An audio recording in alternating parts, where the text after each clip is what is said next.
بسم اللہ الرحمن الرحیم. السلام علیکم, good evening everyone and نمسکار. دس از فخر یوسفزئی اور آپ دیکھ رہے ہیں میرا YouTube channel and debate with Fakhar Yousafzai. Debate with Fakhar Yousafzai میں آج بات ہوگی, ایک بہت اہم ایشو ہے پاکستان میں, بلکہ ہمارے خیبر پختونخوا کا ایک علاقہ ہے بنو, وہاں پر 4 لڑکوں کا قتل ہوا آج سے کوئی تقریباً ہفتہ یا 10 دن پہلے, لیکن ان کی ڈیڈ باڈیز کوئی 7 دن پہلے ریکور ہوئی, اور وہ لوگ ابھی بھی جانی خیل علاقے میں دھرنا ان لوگوں نے دیا ہوا, ان لوگوں کی سیٹنگ ہے وہاں پر اور وہ احتجاج پر ہے. حکومتی لوگوں سے جب بات ہوئی تو وہ کہہ رہے ہیں کہ ہماری بات چیت چل رہی ہے ان سے. شاہ محمد وزیر صاحب ہیں, کوئی ٹرانسپورٹ کے منسٹر ہے پی ٹی آئی کے, وہ بھی کہہ رہے ہیں کہ وہاں پر موجود ہے, لیکن ابھی تک ان 6 دنوں میں یا 7 دنوں میں ان کی وہ ڈیڈ باڈیز وہیں پر ہے. وہ اس کی جو بریل کا سسٹم ہے اس کو نہیں کر رہے ہیں, اور وہ کہہ رہے ہیں کہ ہمارے علاقے کے امن کو خراب کیا گیا, ہم چاہتے ہیں کہ اس کو دوبارہ ریکور کیا جائے.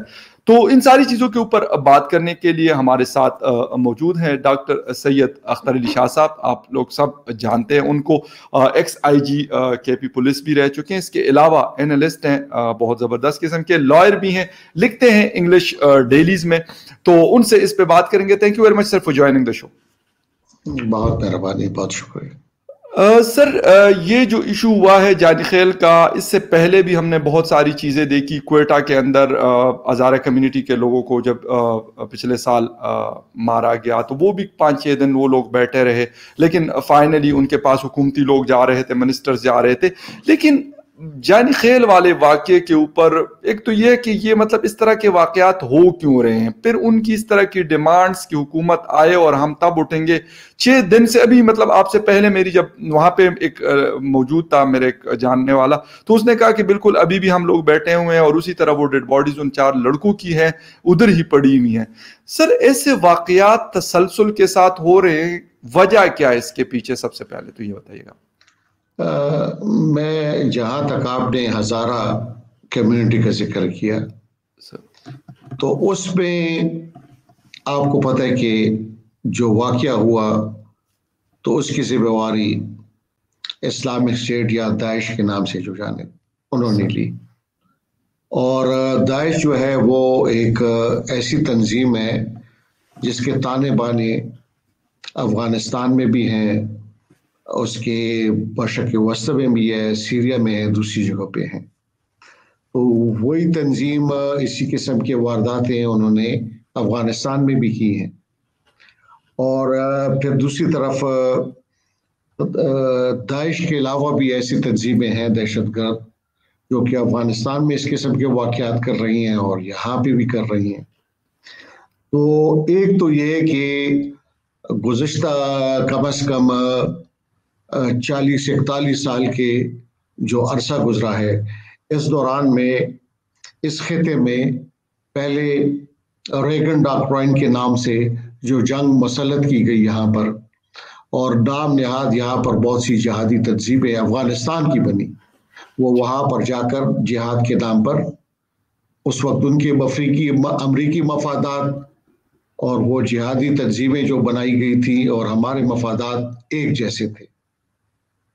لیکن پھر آپ دیکھتے ہیں کہ 9/11 جو ہوا تو اس میں پھر وہی جہادی تنظیمیں 180 ڈگری اپوزٹ چلی گئی. اور یہی تنظیمیں یہ کہاں سے کوئی آسمان سے تو نہیں اتری تھی, ہماری زمین کی پیداوار ہے, ہمارے محلے, ہمارے گاؤں, انہی جگہوں سے یہ لوگ پیدا ہوئے. تو ان کی خاص ایک مخصوص ذہنیت ہے. اور جانی خیل کا تو یہ ایک واقعہ سامنے آ گیا ابھی حال ہی میں. لیکن آپ دیکھتے ہیں کہ جب خاص کر انسرجنسی جس کو ہم کہتے ہیں, یہ پورے اپنے ایک عروج پہ تھی. شمالی وزیرستان میں, جنوبی وزیرستان میں, آپ دیکھ رہے ہیں خیبر میں تھا, ممن میں تھا, سوات میں بھی تھا. تو اس وقت حکومت کی ریٹ بالکل 0 ہو گئی تھی, اور یہ جن تنظیموں کے ہم نام لے رہے ہیں پھر عملداری ان علاقوں میں ان کی تھی, اور اغوا کی وارداتیں اور دہشت گردی کی مختلف طریقوں سے, اس میں سوسائڈ اٹیکس بھی تھی, اس میں اغوا بھی تھے, اس میں جو قاضی کورٹس انہوں نے بنائے ہوئے تھے تو جو ان کے مخالفین تھے ان کے سر بھی تن سے اٹھا دیتے تھے. تو یہ تو اس کا ایک تسلسل ہے کہ آپ دیکھتے ہیں کہ وائس چانسلر تھا اجمل صاحب تھے, وہ کتنے سال تک وہاں رہے. اسی طرح بہت سے ڈاکٹروں کو اغوا کیا گیا اور بہت سے لوگوں کو تاوان لینے کے بعد رہا کیا گیا اور بہت سے لوگوں کو اغوا کر کے وہاں پر ان کو ذبح کر دیا گیا یا انہیں گولی مار دی گئی. تو یہ مجھے وہی ایک میں کہوں گا کہ دو قسم کی مختلف ریاستیں ہیں, ایک ہم کہتے ہیں فیلنگ سٹیٹ, ایک کہتے ہیں فیل سٹیٹ, اور ایک کامیاب سٹیٹ. کامیاب سٹیٹ اب کی جو خد و خال ہے وہ کیا ہے, اس پہ سب سے بنیادی جو نقطہ ہے وہ قانون کی حکمرانی ہے اور انصاف ہے.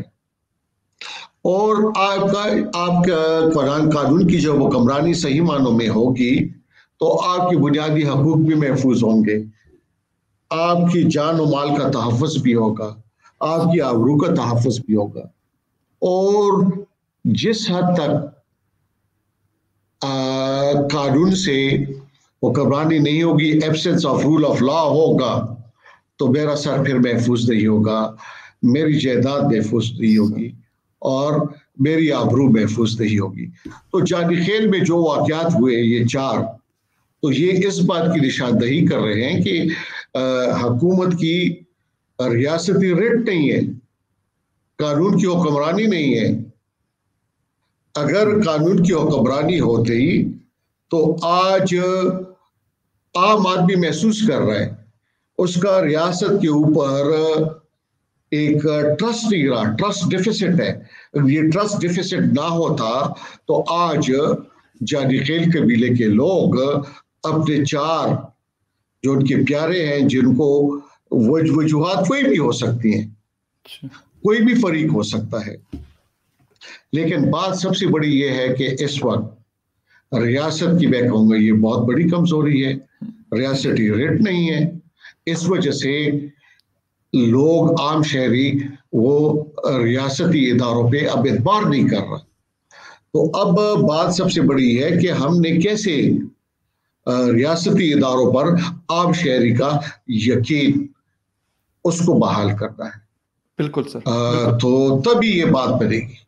اچھا سر, ایک چیز یہ بھی ہے کہ وہاں پر جس طریقے سے میڈیا کو بالکل بلیک آؤٹ کیا گیا, اتنی بڑی خبر ہے, یقین کریں جب پہلے مجھے پتا چلا, میرے خیال میں پہلا یا دوسرا دن تھا, تو وہاں کچھ لوکل سے بات ہوئی, خیر میڈیا میں مکمل بلیک آؤٹ اور باقاعدہ میڈیا کو کہا گیا سر کہ آپ اس کو رپورٹ نہ کریں. مطلب ایک طرف تو ان کے بچے, اور مطلب میرے خیال سے سب سے بڑا جو بچہ ہے شاید اس کی 18 سال عمر ہے, باقی 3 ٹین ایجرز ہیں, چھوٹے ہیں, 15 یا 16 سال کے لڑکے ہیں.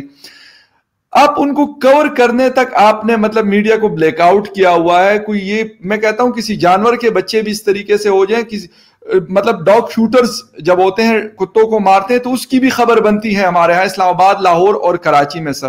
لیکن جانی خیل کے 4 نوجوانوں کو ایز اے جرنلسٹ میں آپ کو بتا رہا ہوں, آپ سے جسٹ پوچھوں گا, آپ کا پوائنٹ آف ویو پوچھوں گا کہ سر ہم یہ کیوں کرتے ہیں کہ ہم بلیک آؤٹ کر کے اور ہم یہ سمجھتے ہیں کہ یہ خبر نہیں نکلے گی. میں یہی پھر وہی بات آ جاتی ہے کہ جب آپ ڈیولپ کنٹریز کی بات کرتے ہیں, جب آپ ہم سسٹینیبل ڈیولپمنٹ گولز اب بنی ہیں, پہلے اس کو کچھ اور گولز کہا کرتے تھے, اب سسٹینیبل ڈیولپمنٹ گولز ہیں. تو سسٹینیبل ڈیولپمنٹ گولز میں جب آپ ایک سویلائز ریاست کی بات کرتے ہو تو اس میں آپ یہ دیکھتے ہو کہ آپ کی بشری آزادیاں, جس کو ہم شہری آزادیاں کہتے ہیں, فریڈم آف پریس کہتا ہے, فریڈم آف موومنٹ کہتا ہے, یہ تمام چیزیں آپ نے کتنی اچیو کی ہے, تو اس حساب کی آپ کی گریڈنگ بنتی ہے. لیکن جب سے اب پاکستان بنا ہوا ہے آپ دیکھ رہے ہیں کہ اسٹیٹ آپریٹرز نے ہمیشہ یہی کوشش کی ہے کہ کسی طریقے سے آواز کو دبایا جا سکے, شہری آزادیوں کو قلب کیا جا سکے. پہلے ایک زمانے میں ڈیفنس آف پاکستان رولز ہوا کرتے, ڈی پی آر, میں خود مجھ پہ ڈی پی آر میں میں جب اسٹوڈنٹ تھا تو 124A اور یہ 16 MPO and 42 DPR. صرف میرا قصور کیا تھا کہ میں نے اس وقت جو حکومت کی میں نے بات کی تھی کہ اصل تبدیلی کیسے آتی ہے اور نظام ایسے تبدیل اصل کیسے ہوا جا سکتا ہے، تو مجھ پہ یہ مقدمہ بن گیا.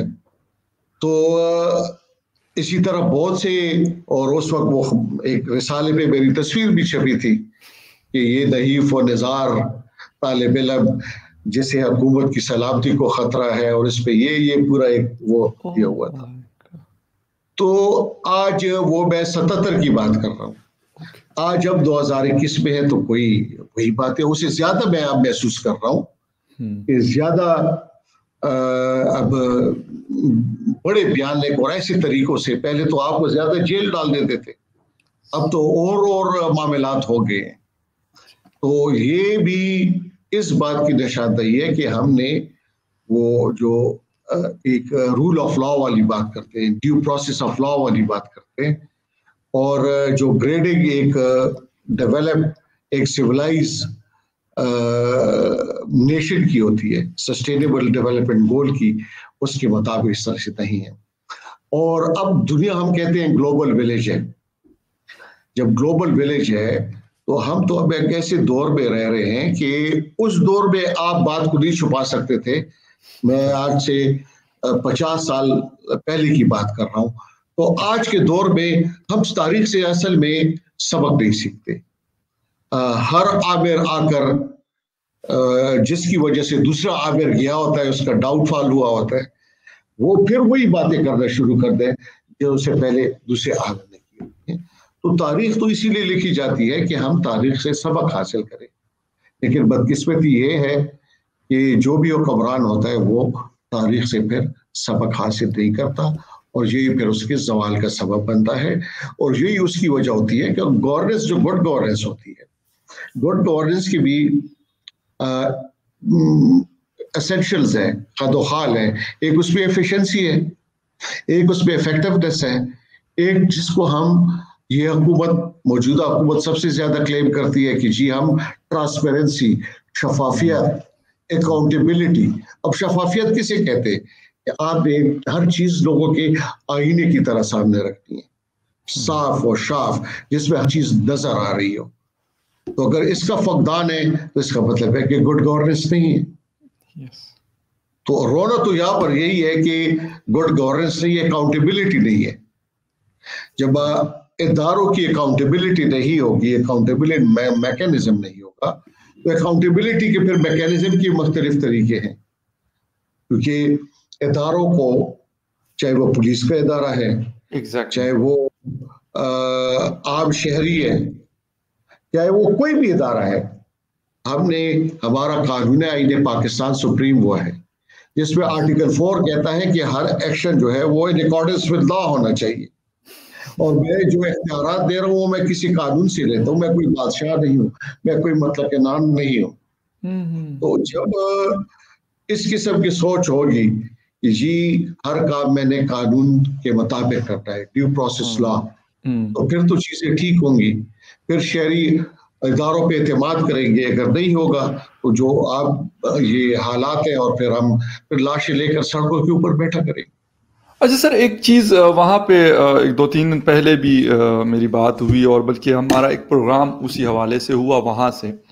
تو وہاں پہ مختلف ایم الولی صاحب اور جمعیت علماء اسلام کے کچھ لوگ تھے، پارلیمنٹیرینز. تو انہوں نے کہا کہ گڈ اور بیڈ طالبان کی انہوں نے بات کی کہ یہاں پر بھی یہ چیز چل رہی. پھر میں نے خیر 2-3 اور لوگوں سے سر پرسنلی بات کی، تو انہوں نے بھی مجھے سیم چیز بتائی. میں سمجھا شاید یہ جذبات میں یہ کہہ رہے ہیں کہ یار اس طرح، حالانکہ بنو تو مطلب اس کا تھوڑا سا علاقہ FR میں ہے، جانی خیل کا. باقی تو کہتے ہیں کہ یہ نارمل جس طرح بنو ڈسٹرکٹ ہے تو اس کے مطلب پریمیسز میں یہ علاقہ آتا ہے.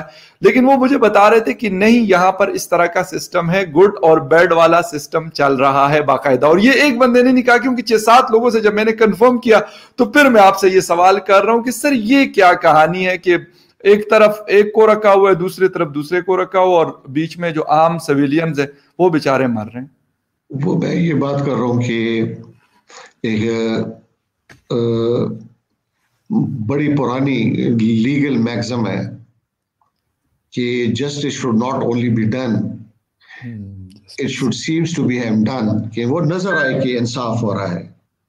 تو اسی طریقے سے جو ہمارے ایکشنز ہوتے ہیں، ہم جو کوئی اعلانات کرتے ہیں، ایک پالیسی دیتے ہیں، اور یہ پالیسی جب آرمی پبلک اسکول کا واقعہ ہوا تو اس کے بعد ہم نے حکومت نے نیشنل ایکشن پلان، جس میں کہ 20 نکات ہیں، اور ایک اہم نقطہ، 2 خاص کر میں کہوں گا بڑے اہم نقطے اس میں ہیں.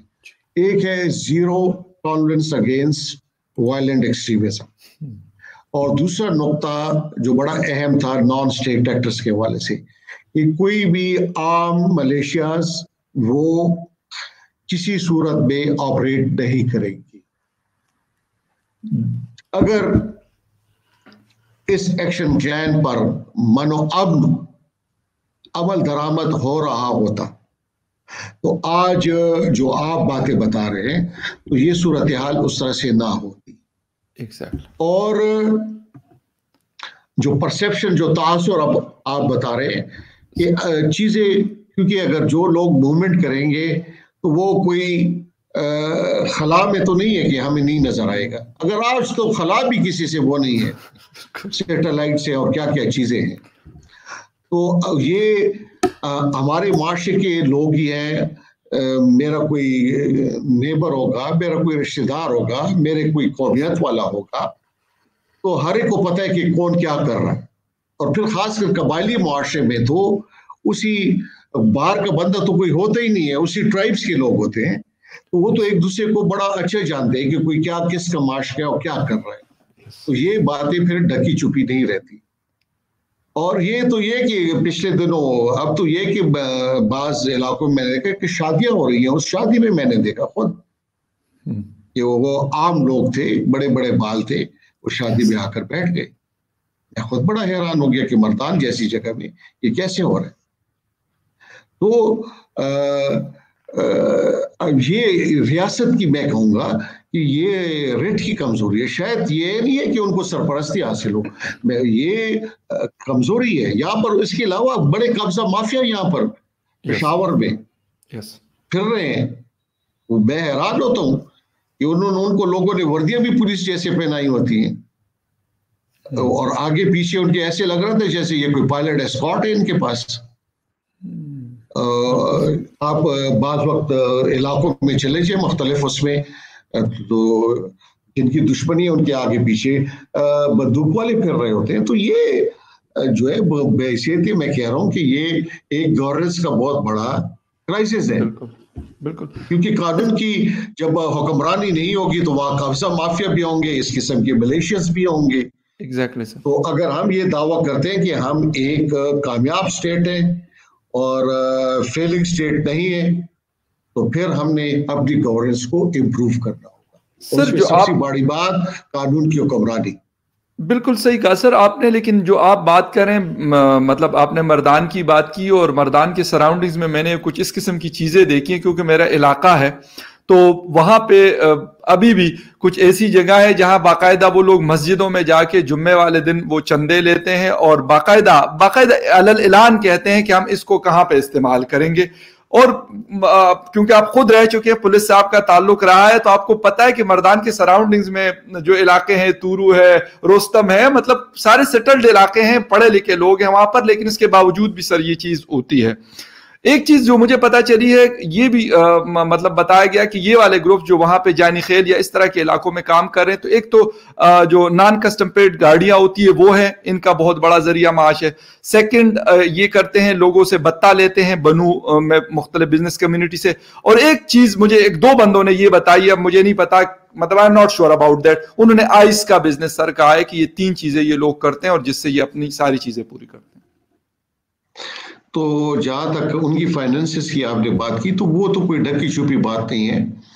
اوپیم ٹریڈ ہو گیا، دوسرے ہو گئے، یا افغانستان سے جو ٹرانزٹ ٹریڈ ہے، پھر اس کے بعد صرف نان کسٹم پیڈ بات نہیں ہے. اس علاقے سے جتنی بھی نان کسٹم چیزیں آتی تھی ان سب میں، چونکہ جن علاقوں میں ان کی عملداری ہوتی تھی تو ان کی اشیاء بات کے تو بغیر نہیں آ سکتی تھی. اور اسی طرح پھر جو یہ افغان کی وارداتیں ہوتی تھی، ڈاکٹرز تھے مختلف وہ تھے. اور اب پھر میں نے سنا ہے کہ وہ ٹیلی فون کالز پھر بہت زیادہ شروع ہو گئی ہے، ایکسٹورشنز والی کالز پھر بہت شروع ہو گئی ہیں.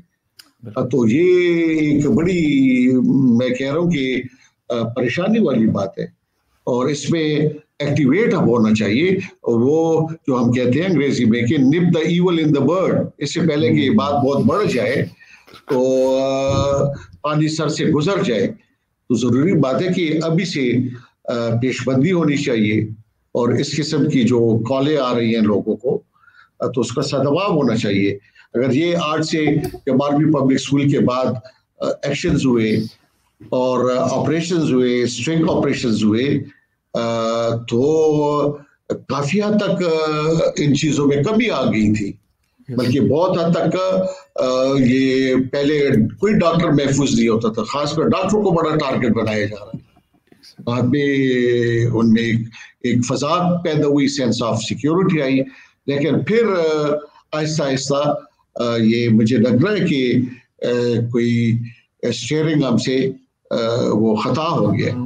بالکل ہل رہا ہے اور گاڑی کنٹرول سے لگتا ہے ایسے سر، کیونکہ جو حالات نظر آ رہے ہیں دوبارہ سے پشاور اور باقی کچھ سیٹلڈ علاقوں میں جہاں پر 10-12 سالوں سے ہم دیکھ رہے تھے کہ کافی بہتر رعایتی سچویشن میں، ایون اسلام آباد میں کچھ اس قسم کی خبریں آ جاتی ہے. مطلب میں یہ نہیں کہتا کہ ضروری نہیں کہ یہ وہ والے لوگ ہوں، پہلے بھی اس طرح کے لوگ ہوا کرتے تھے، لیکن دوبارہ سے انہوں نے سر اٹھانا شروع کیا کیونکہ اوپر سے ان کا جو شکنجا ہے وہ شاید ڈھیلا ہو گیا. اور اس وجہ سے جو آپ نے کہا کہ گاڑی کا سٹیئرنگ ہم لوگوں سے جو ہے وہ گاڑی ہم سے اب کنٹرول نہیں ہو رہی، اور اسپیشلی حکومت سے. لیکن خیر sir, thank you very much for joining. بہت اچھا لگا، بہت عرصے بعد آپ سے ملاقات ہوئی اس شو میں، اور آپ کی باتوں سے سر مستفید ہوئی کیونکہ بڑی انفارمیٹیو باتیں ہوتی ہیں آپ کی، اسپیشلی خیبر پختونخوا کے حوالے سے. آپ کے آرٹیکلس کیونکہ بہت سارے جمع ہوئے، اس پہ کسی اور دن شو کریں گے، لیکن اس پہ 1 by 1 میں چاہتا ہوں کہ نیکسٹ کسی ٹائم آپ کے پاس ٹائم ہو تو ہوپ فلی اس کے اوپر ہم شو کریں گے سر. تھینک یو ویری مچ سر. بہت شکریہ. بہت شکریہ سر. Thank you. اللہ حافظ.